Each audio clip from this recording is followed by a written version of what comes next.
3교시 시작하겠습니다. 이제 용어정의 중개상물 어려운 거 했고요. 공인중개사 제도는 어려운 거 없습니다. 이제 법조문에 있는 그대로 그냥 기억하면 됩니다. 교과서 42페이지에 있습니다. 정책심의위원회는 국토교통부에 둘 수 있다. 옛날에 둔다, 시험에 둔다 X 둘 수 있다. 이명박 정부 때 둘 수 있다로 바뀌었습니다. 노무현 정부 때까지는 둔다라고 돼 있었고요. 왜 바꿨냐? 예산 절감을 위해서 1년에 회의 한 번도 안 하는데 둔다 하면 사무실 둬야 되죠. 직원도 있어야 되죠.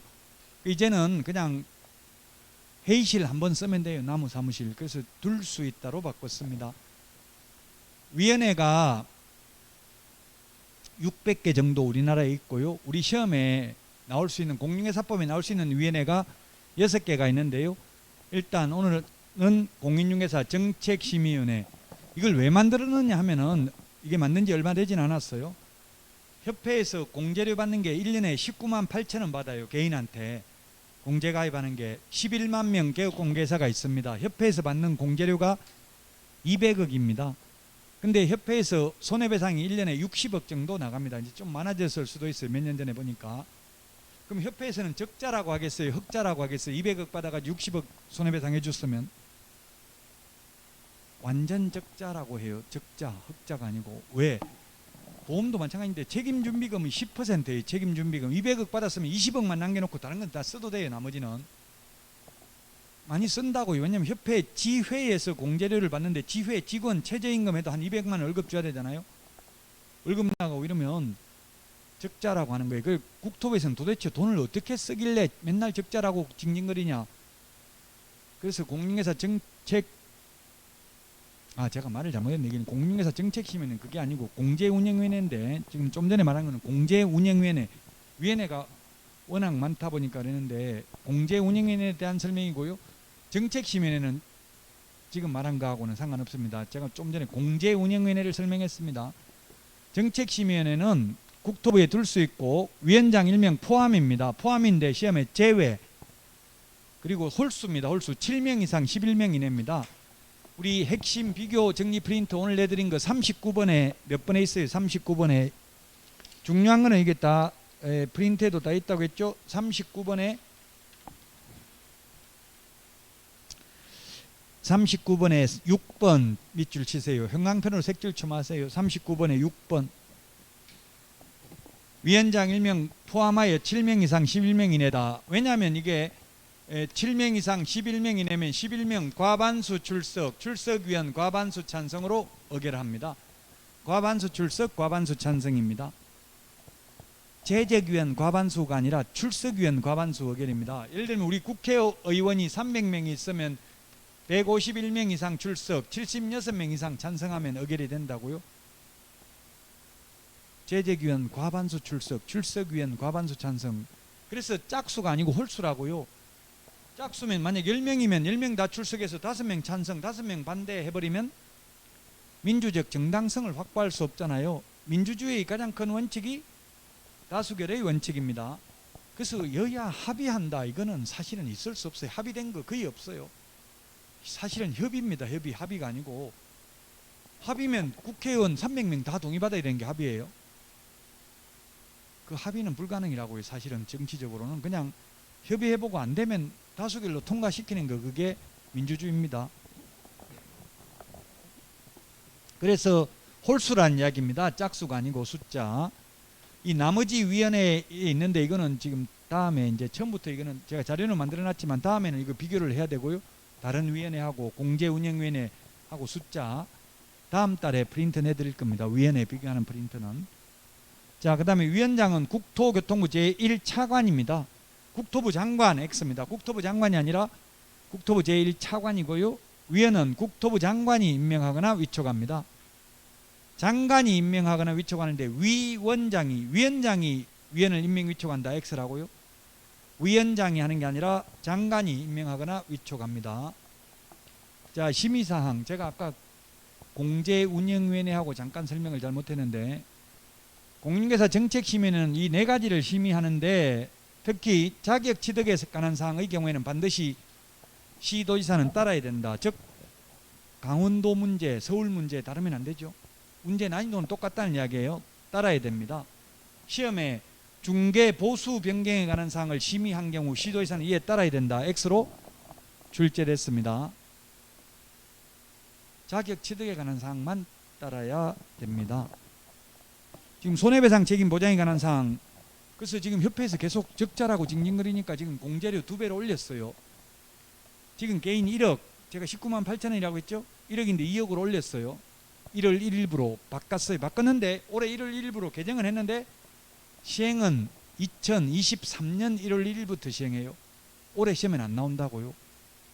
올해 시험은 54번, 우리 프린트 54번에 있는데 54번 바로 위에 있네요. 52번이네. 54번 바로 위에 보정설정금액 법인은 2억 원 이상 이렇게 돼 있죠.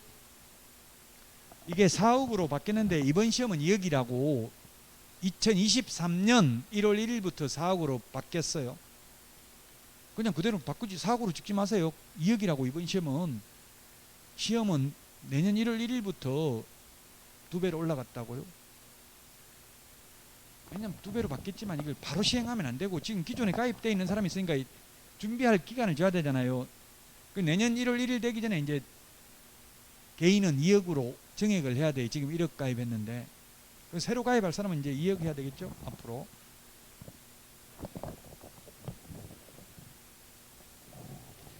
자, 임기입니다. 임기. 시험에 모든 위원회 임기는 2년이다 이렇게 하면 X입니다. 공무원은 인사발령 나면 근무해야 돼. 원래 2년인데 공무원은 4년 동안 계속 근무하라고 인사명령 받으면 근무해야 되죠. 그 공무원을 제외한 위원회 임기는 2년이고요. 위원회 사임 등으로 새로 위촉된 위원회 임기는 전임 위원 임기의 남은 기간으로 한다. 이걸 소위 보궐위원이라고 하는데요. 우리나라에서 지금 서울시장 보궐선거로 당선됐기 때문에 1년 이제 내년 한 6개월 6월까지인가 밖에 못해요. 남은 기간만 한다고. 전임자 남은 기간만. 부산시장도 마찬가지고요. 국회의원도 마찬가지고 지방의회 의원 도지사 다 마찬가지입니다. 전임자 남은 기간만 합니다. 그런데 유일하게 우리나라에서 대통령만, 지금 현직 대통령이 보궐선거로 당선됐잖아요. 새로 임기가 시작되는 것은 대통령 하나밖에 없습니다. 우리나라에. 나머지는 다 전임자 남은 기간만 한다고요. 자, 그 다음에 재척, 기피, 회피가 되겠는데요. 재척이라는 말이 뭐냐면 재척, 이게 한자가 재척인데 빠져야 된다, 배제되어야 하는 사유다 이 말입니다. 왜 배제돼야 되냐? 안건 당사자와 정책심의위원회 위원이 이해관계에 있으면 회의에 빠져야 된다고요. 배우자거나 배우자 이 어떤 사람, 전 배우자, 지금 이혼했는데 사랑해요 안 해요? 할 수도 있습니다. 사랑. 왜? 사랑은 변하는 거니까. 신사와 숙녀 드라마 하는 것도 보니까 사랑하니까 미국에 가라 하면서 보내주겠다고 하던데요. 그래서 배우자 이었던 사람도 위장이혼 했을 수도 있어요. 그래서 이해관계 있기 때문에 전 배우자가 안건 당사자라고 와도 정책심의는 그 회의에서 빠져야 된다. 그 다음에 친족이거나 친족이었던 경우 요 디귿이 시험에 나왔어요. 정언, 진술, 자문, 조사, 연구, 용역. 용역이 뭐냐면 노무 제공, 서비스 제공하는 거. 감정을 돈 받고 했단 말이에요. 돈 받고 했기 때문에 대리인이 뭐냐면 법률 대리인을 말하는 거예요. 형사사건은 변호인이라 하는데 민사사건이나 가사사건은 법률 대리인이라고 불러요. 변호사를. 돈 받고 대리해 주잖아요. 법률 대리. 돈 받았으니까 이해관계 있으니까 회의에 참석하지 말라는 이야기예요. 자, 그 다음에 안건 당사자는 정책심의위원회에 정책심의를 기피 신청할 수 있습니다. 회의에 빠지라고 재판부 기피 신청 이런 말이 있어요. 안건 당사자가 저 사람 나한테 불리하게 심의할 거니까 빼달라 이렇게 박근혜 전 대통령 탄핵 심판할 때 헌법재판소 재판관 기피 신청을 했어요. 그 기피 신청을 하면 심의위원회는 의결로 이를 결정하는데 기피 신청의 대상인 위원은 그 의결에 참여하지 못한다. 헌법재판소 재판관이 9명 있는데 1명 기피 신청을 하면 그 사람 빼고 나머지 8명이 의결해가지고 다수결로 그 기피 신청을 인용할 건지 받아줄 건지 기각할 건지를 결정합니다. 물론 박근혜 전 대통령은 기각되고 인용하진 않았습니다. 그 다음에 재척 사유에 해당되는데 전 배우자인 걸 모르고 재척을 안 시킬 수 있다고요? 회의에서 빼줘야 되는데 안 빼주면 스스로 빠진다고 회피해야 됩니다. 이거 형사사건에서 주로 사용됩니다. 예를 들면 아버지가 판사인데 아들이 피고인으로 범인으로 왔으면 아버지가 나 도저히 안면 받쳐서 내가 재판 못하겠다 하고 스스로 회피해야 된다고요. 회피 안 하면 해촉할 수 있습니다. 국토부 장관이 해촉할 수 있습니다. 여러분들이 만약에 사장이 되면 그 직원 고용했을 때 계약서를 적는 게 좋아요. 사실은 그래야 책임의 소재를 명백히 할 수 있거든요. 직원 잘못으로 손님한테 손해 입히면 직원이 손해배상해야 된다. 만약 사장이 손해배상을 하게 되면 구상권 행사할 수 있다. 그래서 아예 재산세 납부 증명서 이런 것도 미리 떼오라고 할 수도 있어요. 그런데 제가 볼 땐 사장 입장에서는 위촉 계약서를 적는 게 좋아. 위촉 계약서나 프리랜서 계약서를 적으면 돼. 그럼 해촉하거나 하면 된다고요. 근데 근로계약서를 적으면 근로기준법이 적용되면 해고 예고를 해야 돼. 한 달 전에 최소한. 지금 위촉하니까 정치인들은 뭐 김종인 비대위원장 이런 분들은 위촉됐기 때문에 해촉하면 끝이에요. 뭐 해고 예고하고 절대 못 가겠다 이런 거 안 된다고요.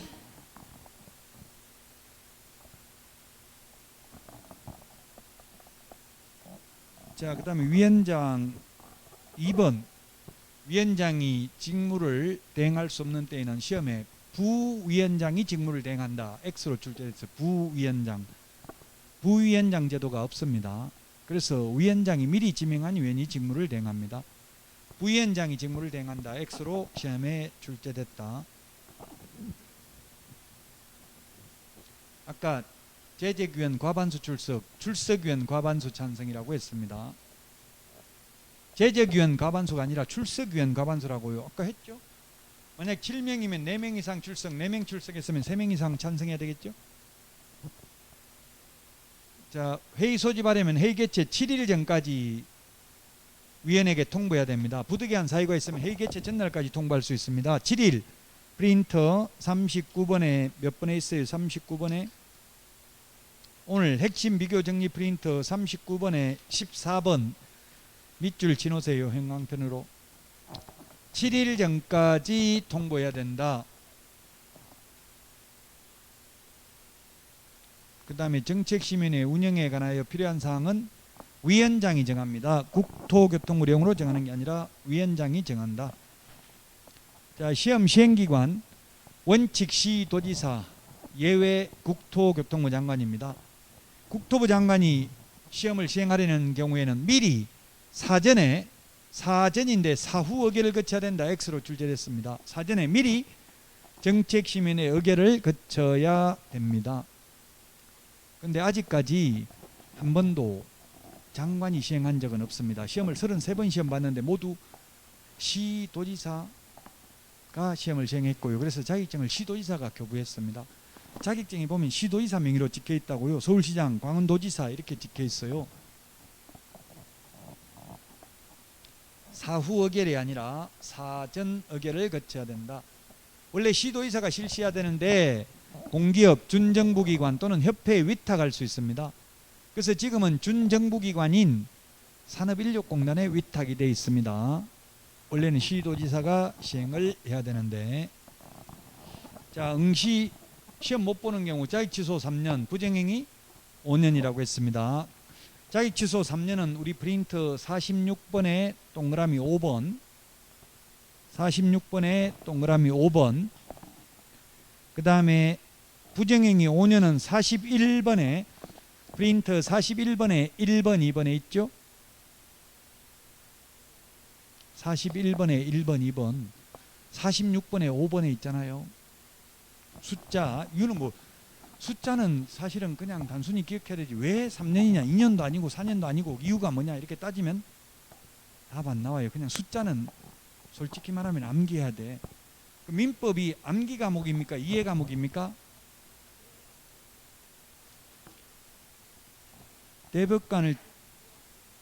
대법관을 지냈던 양창수 전 대법관 서울법대 교수가 쓴 자기 책에 서문에 민법은 암기 과목인가 이해 과목인가 이렇게 질문을 해놓고 자기가 답해놨더라고요. 50% 이해하고 50%는 암기해야 된다. 근데 뭘 암기해야 되고 뭘 이해해야 되는지가 이해가 안 돼서 어렵다.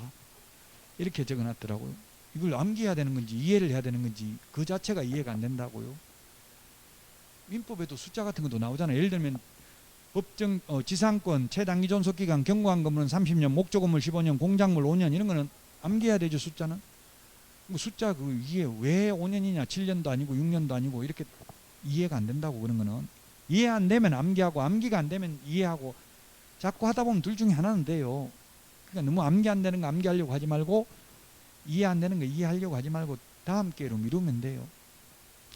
지금 100% 다 알아버리면 재미가 없어요. 다음 달에 듣기가 싫어요. 다 알면. 모르는 게 있어야 조금씩 조금씩 채워나가는 여백의 미가 있어야 된다고요. 그래, 다 모르더라도 슬퍼하거나 노여하실 필요가 전혀 없습니다. 시험은 매년 1회 이상 예외 당연인도 시험을 시행하지 아니할 수 있습니다. 시험 안 보려면 정책심의원의 의결을 미리 거쳐야 됩니다. 사전 의결을 거쳐야 됩니다. 옛날에는 매년 시행 1회라는 말 없이 그냥 옛날에는 매년 시행한다고 돼 있었어요. 14회까지는. 근데 15회 추가 시험을 실시했어요. 그래서 제가 왜 추가 시험 보냐, 매년 본다고 해놓고 이랬더니만 매년 본다고 했지 매년 한 번 본다는 말이 어디 있냐, 두 번 보든 세 번 보든 네가 왜, 이러더라고요.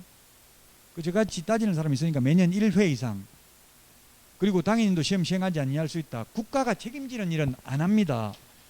이 법이라는 걸 저는 어릴 때 학교 다닐 때 공부할 때는 법은 뭡니까, 이게 물숫자, 삼숫자, 갈것자, 물 흘러가듯이 순리대로, 물은 밑으로 흘러가잖아요. 순리대로 하는 게 법입니다. 근데 커서 다시 보니까 법이라는 것은 통치의 이데올로기더라. 가진 사람이 못 가진 자를 지배하기 위한 수단일 수도 있겠구나, 이런 생각이 들더라고요. 우리 법에 국가나 지자체 처벌한다는 규정 없어요. 뭐 잘못해도 개인만, 개업공개사만 처벌한다고. 지금 그 시험을 10번 보든 1년에 10년에 한 번 보든 국가는 아무 잘못이 없다고요. 법적으로는. 국가가 책임진다, 뭐 처벌된다 이런 거 없습니다. 지자체도 마찬가지고. 공무원 처벌한다는 규정 없어요. 공인중개사법에.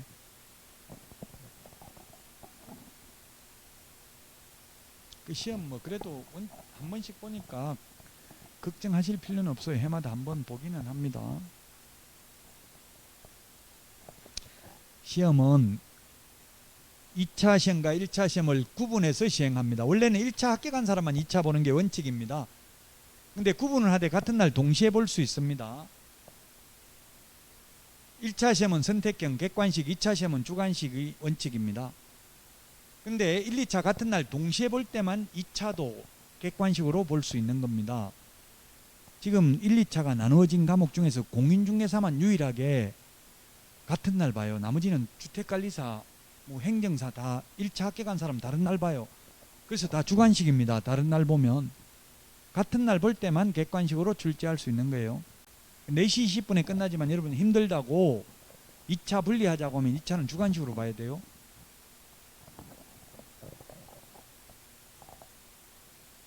(1차) 같은 날 동시에 보면 1차 시험에 불합격한 자의 2차 시험은 무효로 한다. 그럼 1차 불합격하고 2차 합격했으면 2차 채점 해요, 안 해요? 합니다. 작년에 2차 작년에 점수 알죠? 2차 점수는 알죠? 아예 응시도 안 했어요. 2차. 만약에 1차 불합격하고 2차 합격했으면 채점은 해요. 그런 분들 많아. 1차 한 문제 때문에 떨어지고 2차는 합격하신 분 있다고. 채점은 해요. 몇 점 받았는지는 알아요. 그런데 무효니까 소용은 없다. 저도 가장 힘든 게 2차만 할 때 또 떨어졌냐, 2차만 해가지고 이런 소리 들을까봐 엄청나게 고통스럽더라고. 배우자가 묻는다고요. 하고 나면 시험 잘 봤냐, 떨어졌냐. 배우자가 있으면. 부모는 별로 무섭지 않아요. 부모한테는. 근데 배우자한테는 이게 진실을 있는 그대로 다 말하면 안 되더라고. 이게 특히 여자만 몰라가지고 물으면 답을 정해놓고 물으니까 뭔 생각을 하고 물었는지 한참 생각하고 답해야지. 그냥 바로 대답하면 안 되더라고요. 지금도 모르겠어요. 여자 마음은. 또 같이 산 지가 몇십 년 돼도 모르겠어요. 묻는 거 질문도 뭘 한참 생각해야 돼. 바로 대답했다가는 항상 욕 얻어먹어요. 그 물으면은 뭐라고 해야 돼? 과락으로 떨어져서 40점 밑으로 과락 나와가지고 떨어졌다고요. 그럼 과락 나와서 떨어졌다 할 겁니까? 아니면 거짓말로 한 문제 때문에 떨어졌다, 한 문제 때문에 떨어졌다고 할 겁니까? 뭐라고 할 거예요? 그래가지고 적발되면 너 사기꾼아, 이때까지 나 다 속였구나, 신뢰가 깨져 못 살겠다, 헤어지자, 이렇게 나와요. 그렇다고 있는 그대로 과락 나왔다 이러면은, 그래 너 그럴 줄 알았다, 돌대가리 네가 하는 게 뭐 있냐, 밥을 잘하냐, 빨래를 잘하냐, 뭐 공부를 잘하냐, 뭐 잘하는 거 뭐 있냐, 이렇게 나와요. 그러니까 어떻게 해야 되냐면, 이제 혹시 만약에 어쩔 사람이라는 거 뭐 떨어질 수도 있는 거, 떨어지면은 아예 미리 밥 먹고 배우자 오기 전에 이불 뒤집어 쓰고 누워있으라고. 그러면 왜 그러는데 물으면, 혼자 있고 싶다, 나가라, 이렇게 하라고요. 그럼 싹싹 비려 배우자가 왜 그러는데, 뭐 그게 시험이 뭐가 중요하냐, 우리 건강하게 살면 되지, 싹싹 빌면 마지못해 나와서 밥 먹으면 돼요. 그럼 묻지도 못해. 물으면 아예 대답을 하지 말라고, 거짓말 하지 말고, 속이면 안 되니까 못 묻게 만들어야 돼요. 한 문제 떨어졌다, 뭐 그거 한번 인터넷 접속해봐라, 한번 보자, 진짜 점수 이러면 어떻게 할 건데, 아이디 패스워드 한번 보자 하면 어떻게 할 건데, 다 조회가 가능한데. 1차 시험 합격자의 경우 다음 회의 시험에 하나여 1차 시험을 면제합니다. 다음 해가 아니라 다음 회입니다. 회.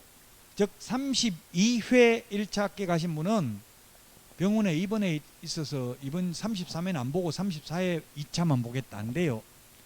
군대 가도 안 돼. 군대 갔다 와서 제대하고 볼게, 안 보고 있다, 안 됩니다. 무조건 다음 회의 시험에 하나여 1차 시험이 면제됩니다.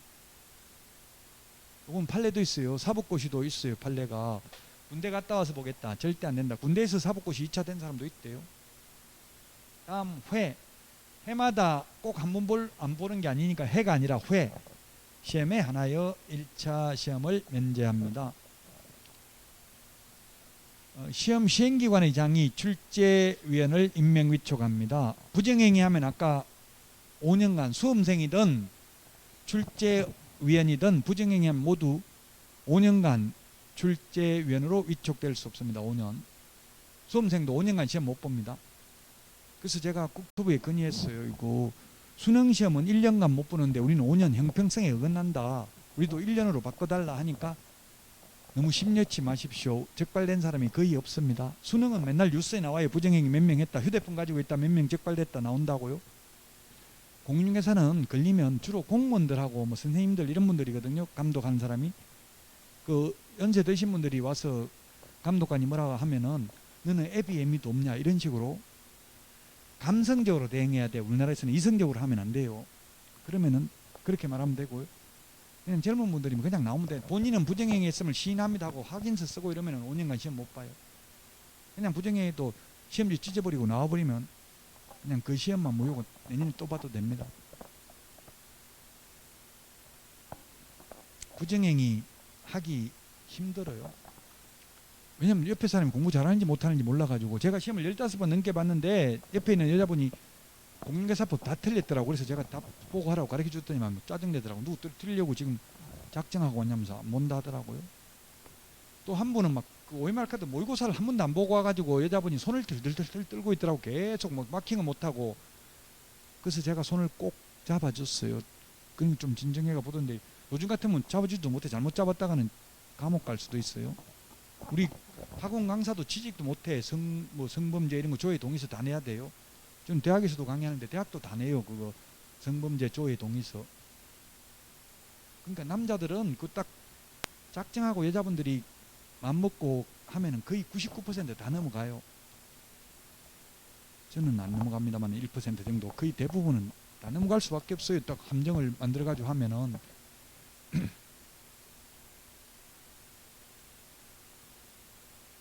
자, 시험 공고입니다. 계략적 사항은 매년 2월 말까지입니다. 일간신문, 방송, 관보 중 하나 이상이 공고하고 인터넷 홈페이지에도 공고해야 됩니다. 지금 산업인력공단에 들어가면 이미 내년에 시험 산업공단에서 실시하는 시험 다 날짜 다 나와 있습니다. 옛날에 저는 4월 25일 날 시험 자격증 땄다고 했는데요. 과거 역사를 보면 4월 달에 시험 본 적도 있고 9월 달에 10월 달에 맨날 달랐어요. 그러니까 수험생 입장에서는 도대체 언제 시험 보는지를 알아야 공부를 맞춰서 할 거 아니에요. 예측된 삶을 살 수 있도록 미리 2월 말까지 발표한다고. 언제 시험 본다는 거, 계략적 사항은. 구체적인 거 확정 공고는 90일입니다. 90일. 60일에서 90일로 바뀌었습니다. 60일에서 90일입니다. 38번 우리 프린트 38번에 6번 밑에 까만 별표 있죠. 90일. 38번에 6번 밑에 까만 별표 있잖아요. 90일이라는 숫자 오직 여기 한 번밖에 안 나옵니다. 90일. 90일이라는 숫자 한 번밖에 안 나옵니다. 확정 공고는 90일 전까지 합니다. 자, 응시 수수료 시험 보려면 수수료 내야 됩니다. 근데 시험 본다 해놓고 보러 안 가면 돈을 돌려줍니다. 일부 돌려주는 게 있는데 과온합 잘못해서 초과해서 내면 돌려주고요. 그 다음에 시험 시행기간 기책 사유로 시험 못 보는 경우는 한 번도 없었습니다. 이때까지. 올해 여러분들 코로나 걸렸다 하더라도 시험 볼 수 있습니다. 그 헌법에 위반된다고 나왔어요. 판결이. 법원 판결에 의해서 시험 볼 수 있습니다. 코로나 걸려도. 물론 안 걸리도록 해야 되겠고요. 요즘은 식당에도 못 들어가죠. 원주는 들어가요? 없어도 그 방역 패스 못 들어가요? 혼자도 저는 혼자 밥 먹으러 가다 그 방역 패스 다 해야 되던데 혼자 가도 안 해도 돼요? 우리 혼자도 다 하라던데 안 하면 6개월 유효기간 6개월이더라고요. 저도 2차 접종까지만 하고 아직 3차 접종 받으라고 왔는데 받진 않았는데 저는 받고 싶은데 와이프가 자꾸 3차 접종 죽고 싶냐 왜 이렇게 자꾸 빨리 받으려고 그러는데 이래서 못하고 있어요 지금.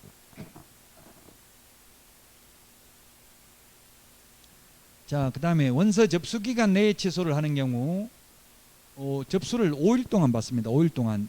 옛날에 10일 동안 접수 받았는데 지금 5일이에요. 8월 달에 5일 동안 접수 받아요. 지금 큐넷에 들어가면 접수 날짜도 다 나와 있어요. 지금 8월 초인데 지금 날짜를 정확하게 제가 보진 않고 왔는데 5일 동안 접수 받고 나중에 이게 환불 받는 게 있거든요. 환불 받는 게 원서 접수 마감일 다음 날부터 7일 이내 접수 취소하면 60%, 7일이 경과한 날부터 시험 보기 10일 전까지 취소하면 50% 돌려줍니다. 이 환불 받은 인원을 추가 접수 받아요. 추가 접수 10월 달에. 추가 접수는 원주에서 취소했으면 원주에 나오고 TO가 어디 나올지 모르잖아요. 그러니까 미리 첫날 접수해야 돼. 원서 접수하는 날 뭐 개별 접수입니까? 학원에서 일괄 접수해 줍니까? 어떻게 해요? 학원에서 해줘요? 네, 학원에서. 옛날에는 학원에서 했는데 요즘은 학원에서 하는 데를 못 봤는데 서울 같은 데는 학원에서 안 하더라고요. 제가 봐도 학원에서 하는 게 좀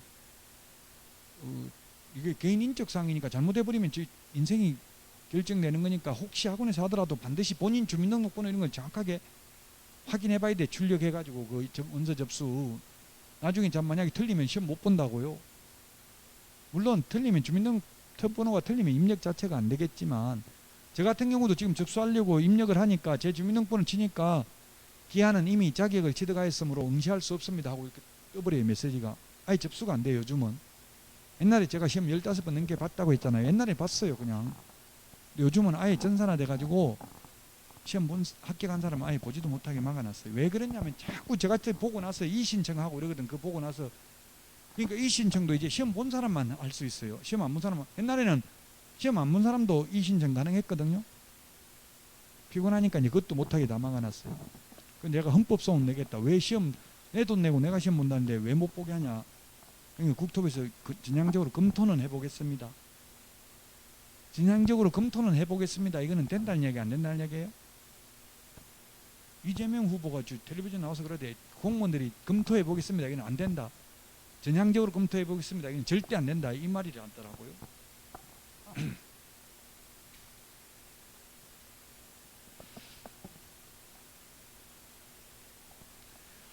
자, 시험 합격자 결정은 1차는 절대평가입니다. 40점 밑으로 과락 없이 평균 60점 이상이면 합격입니다.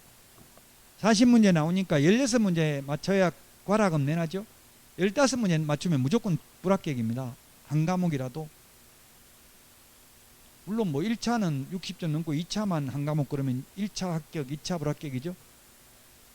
1차 절대평가입니다. 2차도 원칙 절대평가고 올해는 1, 2차 모두 절대평가입니다. 40점 밑으로 과락 없이 평균 60점만 받으면 됩니다. 100점 받으려고 하지 마세요. 제가 아는 분 8년 재수해가지고 떨어졌는데요. 실력은 강사보다 더 잘해요. 줄줄줄 나온다고 한 8년 해놓으니까.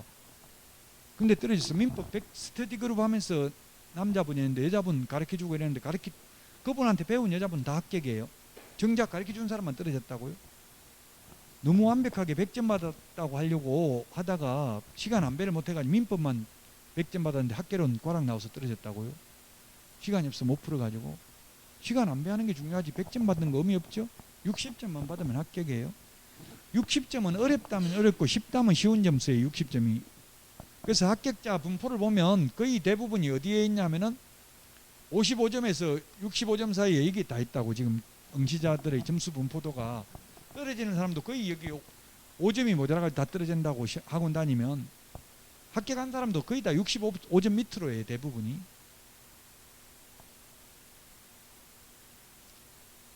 자, 원칙, 올해는 원칙대로 시험 보니까 1, 2차 모두 절대평가다. 이런 게 시험에 잘 안 나온다고. 현실하고는 좀, 현실적으로 선발 예정인은 즉 상대평가를 할 수 있어요. 지금 현행법상도 원래 상대평가 했어요. 5회, 6회, 7회, 8회, 9회 상대평가 했습니다. 제가 시험 볼 때 제가 1995년 8회 시험 봤는데 그때는 8회 시험은 문제가 한자로 나오더라고요. 한자로. 한글이 아니고 9회 때부터 한글로 나왔어요. 그때는 2년에 3,000명 뽑는다고 미리 예정인원을 공고했는데 1,000명밖에 못 뽑았어요. 어렵게 내가지고 8회 때.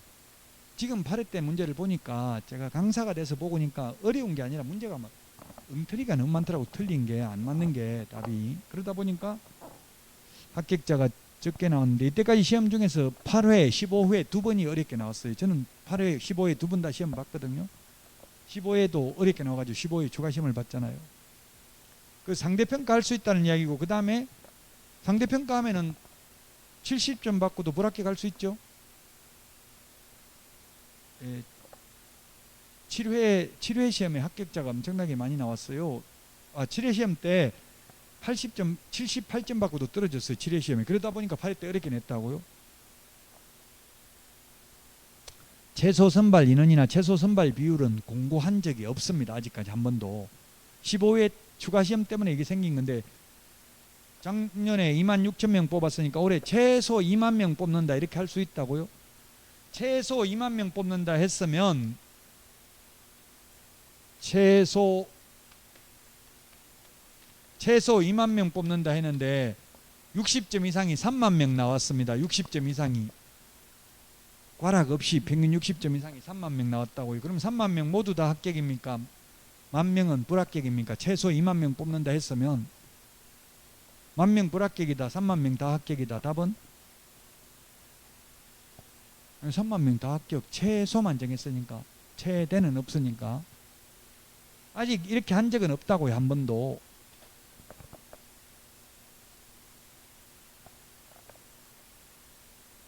자, 그 다음에 자격증 교부는 1월 이내에 자격증 교부합니다. 시험에 2월 이내에 교부한다. X로 출제됐어요.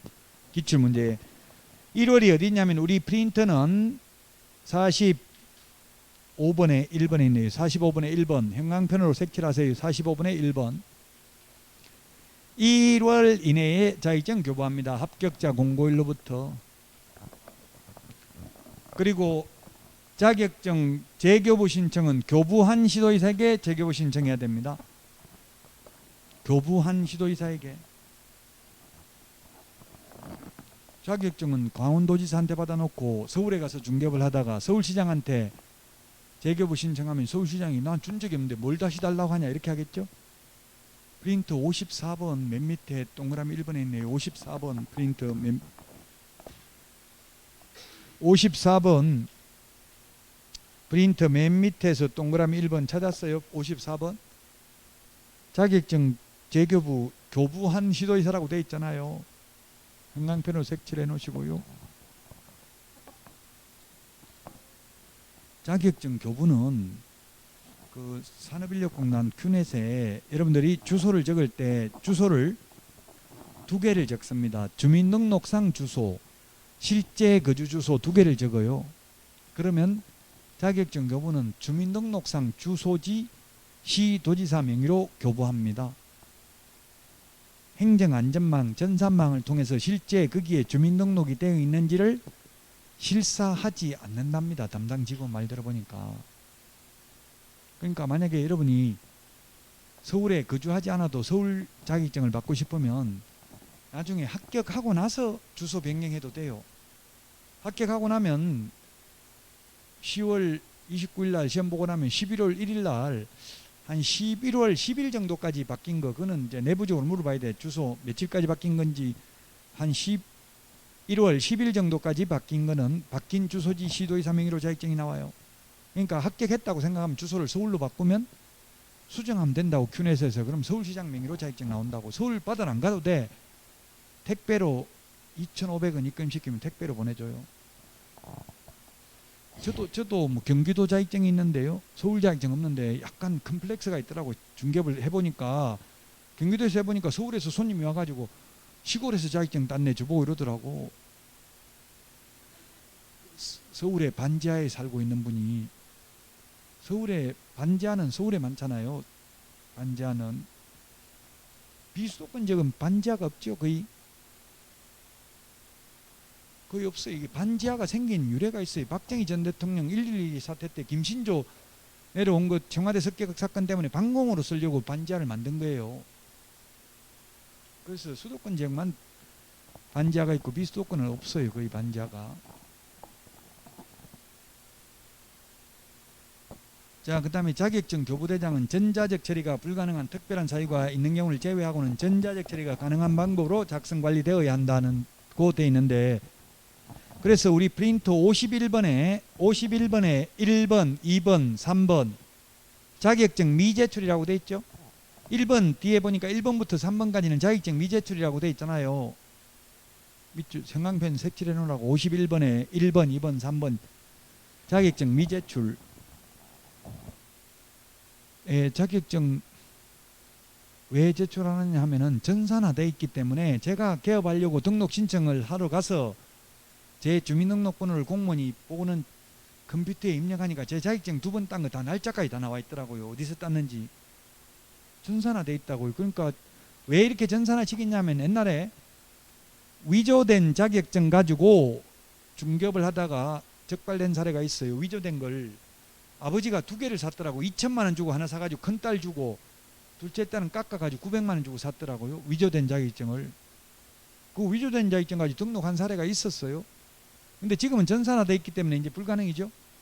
전산으로 있는지 확인한다고요. 위조된 자격증 가지고 이제는 개업 못합니다. 옛날에 적발된 사례가 있다. 자격증이든 등록증이든 양도되어 빌려주거나 팔아먹는 거 안 된다. 빌려줘도 안 되고 빌려서도 안 됩니다. 자격증, 등록증 다 마찬가지인데요. 양도되어 한 자, 양수되어 받은 자. 자, 둘 중에 1번, 2번 중에서 누가 더 무겁게 처벌받겠어요? 뭐 예를 들면 징역, 벌금 누가 더 무거워요? 1번, 2번 중에서 누가? 똑같습니다. 네, 둘 다 똑같습니다. 동일한 행정형벌입니다. 즉 동일한 행정형벌, 즉 둘 다 1년 이하의 징역이나 1,000만 원 이하의 벌금입니다. 형법에서도 살인죄하고 살인교사죄, 배우자 좀 죽여달라고 교사 시키는 사람, 그 돈 받고 죽이는 사람 누가 더 무겁게 처벌을 하냐고 법 규정에. 법정형은 똑같아요. 살인하라고 시킨 사람이나 하는 사람이나.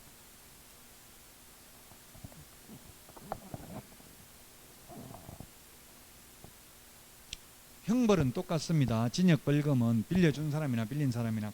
그러나 동일한 행정처분이라고 하면 이거는 X입니다. 행정처분은 뭐냐면 자격 취소, 이게 행정처분입니다. 행정청에. 행정형벌, 징역, 벌금은 판사가 판결을 통해서 선고하죠. 법원에서. 행정처분은 법원에서 하는 게 아니라 행정청에서 합니다.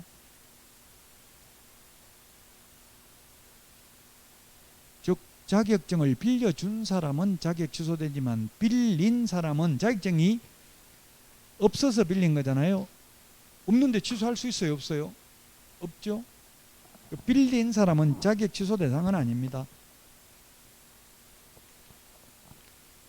유사명칭 사용 금지입니다. 유사명칭.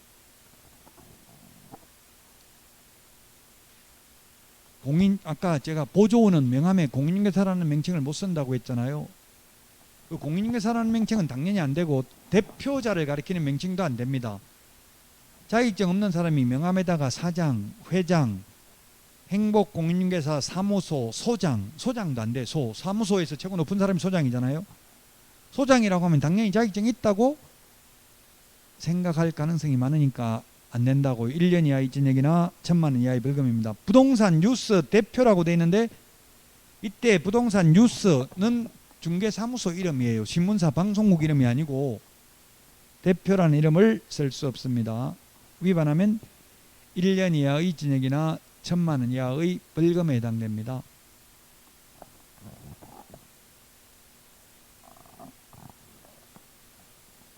자, 여기까지 해서 오늘 공부한 내용이 시험에 3문제 나오는데요. 목적은 시험에는 21회가 마지막 시험 출제됐다고 했죠. 목적은 공인중개사의 업무 등에 관한 사항을 정하여 그 전문성을 제고하고 부동산 중개업을 건전하게 육성하여 국민경제에 이바지하는 게 목적이고요. 시험에는 목적 빼고 한 문제씩 나온다. 용어정의 한 문제, 중개상물 한 문제, 공인중개사 제도 한 문제. 용어정의는 이 법에서 쓰고 있는 용어이다. 중개, 중개업 비슷한 걸 구분해야 되겠죠.